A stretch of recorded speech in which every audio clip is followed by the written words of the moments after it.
Hi welcome to SR media.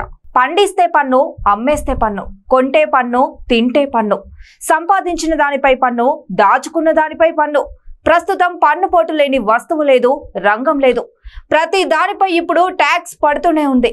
ఉద్యోగులు మధ్యతరగతి నడ్డి విరుస్తూనే ఉంది. కేంద్రం ప్రవేశపెట్టిన బడ్జెట్ పై ఇప్పుడు రోజు రోజుకు ప్రజల్లో ఫ్రస్ట్రేషన్ పెరిగింది. ఇంతకీ కేంద్రం ప్రజల నుంచి ఎంత వసూలు చేస్తుంది? వాటి నుంచి తిరిగి మనకు ఏమిస్తుంది? కేంద్రం ప్రజల నుంచి ట్యాక్స్ వసూలు చేయడంలో ఇంగ్లాండ్ ను ఫాలో అవుతుంది. కాబట్టి అదే ప్రజలకు సేవలు అందించే విషయంలో సోమాలియాలో కూడా పనిచేయడం లేదు. నిజానికి ఈ స్టేట్మెంట్ 100% నిజమని ఇప్పుడు దేశ ప్రజలంతా బలంగా నమ్ముతున్నారు. అవును, కేంద్రం ప్రజల నుంచి వసూలు చేసే ట్యాక్స్ కు మనకిచ్చే సేవలు సదుపాయాలకు ఏమైనా సంబంధం ఉందా? ఒకసారి మన దేశ ట్యాక్స్ గురించి చర్చించే ముందు అసలు ఇంగ్లాండ్ లో ట్యాక్స్ వసూలు ఎలా ఉంటుంది, వాటిని ఎలా ఉపయోగిస్తారు, ట్యాక్స్ కట్టే వారికి అక్కడ అందే స్పెషల్ ట్రీట్మెంట్ ఎలా ఉంటుంది? యూకేలో ట్యాక్స్ విషయంలో మొత్తం 4 బ్యాండ్స్ ఉన్నాయి. మీ ఆదాయం 12,570 పౌండ్స్ వరకు ఎలాంటి ట్యాక్స్ ఉండదు. 12,571 నుంచి 50,270 పౌండ్స్ వరకు 20% ఉంటుంది. 50,271 నుంచి 1,25,140 పౌండ్స్ వరకు 40%. ఆదాయం 1,25,140 పౌండ్స్ వరకు 45% ట్యాక్స్ విధిస్తారు.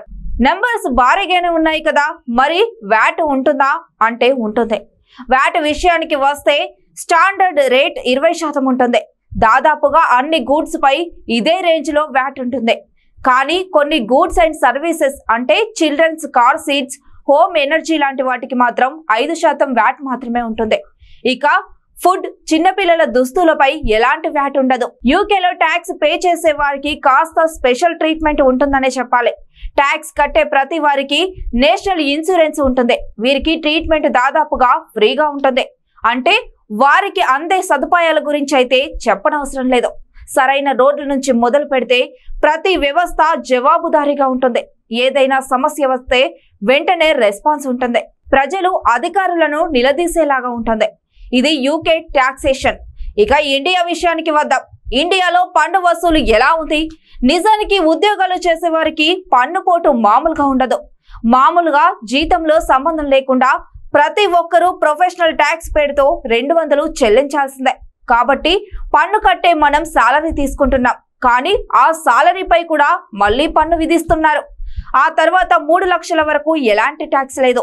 3 నుంచి 7 లక్షల వరకు 5%, 7 లక్షల నుంచి 10 లక్షల వరకు 10%, 10 లక్షల నుంచి 12 లక్షల వరకు 15%, 12 లక్షల నుంచి 15 లక్షల వరకు 20%, 15 లక్షలు లేదా అంతకంటే ఎక్కువ ఆదాయం ఉంటే 30% పన్ను విధిస్తున్నారు.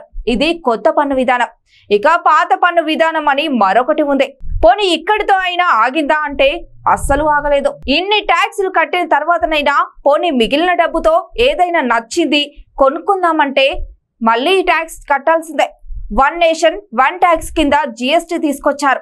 ఏ వస్తువు కొన్నా పన్ను కట్టాల్సిందే. ఏదైనా వండుకోవాలని వస్తువులు కొన్న వాటిపై ట్యాక్స్ కట్టాల్సిందే. లేదా హోటల్కు వెళ్ళి ఏమైనా తినాలన్నా ట్యాక్స్ కట్టాల్సిందే. మళ్ళీ వీటన్నింటిపై అంటే టోటల్ బిల్లుపై మళ్ళీ ట్యాక్స్ కట్టాల్సిందే. ఇలా తుమ్మిన ట్యాక్సే, దగ్గిన ట్యాక్సే. అంటే హాస్పిటల్ కి వెళ్ళినా మీకు పన్ను పోటు తప్పదని సింబాలిక్ గా చెప్తున్న మెడిసిన్ పై ట్యాక్స్, ICUలో ఉంటే సపరేట్ ట్యాక్స్, జనరల్ వార్డ్ లో ఉంటే మరో రకం ట్యాక్స్. ఇలా ప్రతి అడుగు ట్యాక్స్ తో అవినాభావ సంబంధం మనది. ఇక్కడ అసలు విషయం ఏంటంటే ఈ పన్ను పోటు మధ్యతరగతి ప్రజలు, ఉద్యోగులకే ఎక్కువగా పడుతుంది. ఎందుకంటే సంపన్నులు, ఇండస్ట్రియలిస్ట్ కు భారీ రాయితీలు ఉంటాయి. తీసుకున్న అప్పులు చెల్లించకపోయినా వాటిని రైట్ ఆఫ్ చేస్తున్నారు. ఇక పేద వర్గానికి అనేక రాయితీలు ఎలాగూ ఉండనే ఉంటాయి. అంటే ఇక్కడ వారికి ఇవ్వడం తప్పని అనడం లేదు, కానీ రెండిటి మధ్య నలిగిపోయేది మాత్రం మధ్యతరగతి వారి అనేది ఇక్కడ పాయింట్. మరి ఇంత కష్టపడినా నలిగిపోయి కేంద్రానికి రక్తం ధారపోస్తుంటే వారికి కలిగే మేలు ఏమైనా ఉందా అంటే అది లేదు. హాస్పిటల్లో ఏమైనా ఫ్రీ ట్రీట్మెంట్ ఉంటుందా అంటే అది లేదు. మళ్ళీ పాలసీలు కట్టాలి, ప్రీమియంలు చేయాలి, మళ్ళీ వాటిపై పన్నులు కట్టాల్సిందే. రోడ్లు సరిగా ఉంటాయా అంటే అది లేదు. పోనీ బాగున్న రోడ్లు అంటే హైవేలపై వెళ్తే మళ్ళీ టోల్ కట్టాల్సిందే. ఇక సేవలు ఏమైనా సరిగా అందుతాయా అంటే దీనికి ఆన్సర్ మీకే తెలుసు. రీసెంట్ బడ్జెట్ చూసాక కామన్ పీపుల్ ఎస్పెషల్ ఉద్యోగుల్లో కాస్త ఫ్రస్ట్రేషన్ పెరిగింది. ఇదైతే వాస్తవం. పెరిగిన జీతం పన్ను చెల్లించేందుకే వెళ్లిపోతుందన్న ఫైర్ కనిపిస్తుంది. ఇలాంటి టైంలో అసలు ట్యాక్స్ పడకుండా ఉండేందుకు ఓ సగటు ఉద్యోగి ఓ చిట్కా చెప్పాడు. ఆఫీస్ వాళ్లకు జీతం వద్దని చెప్పండి, ఆ తర్వాత కాస్త గడ్డి పెంచండి. ఆ గడ్డిని మీ ఆఫీస్ వాళ్ళకి అమ్మినట్టు బిల్లు క్రియేట్ చేసి మీ జీతాన్ని ఎలాంటి ట్యాక్స్ లేకుండా తీసుకోండి అని చెప్తున్నాడు ఓ సగటు ఉద్యోగి. చూడడానికి ఫన్నీగా అనిపించినా ఇది తనలోని ఫ్రస్ట్రేషన్ ను బయట పెడుతోంది. ఇప్పటికైనా కేంద్రం ఇలా మధ్యతరగతి ప్రజలు, ఉద్యోగులపై తన పన్ను కత్తిని దూయడం ఆపాలన్నదే వారి డిమాండ్, ఆలోచన, ఆవేదన.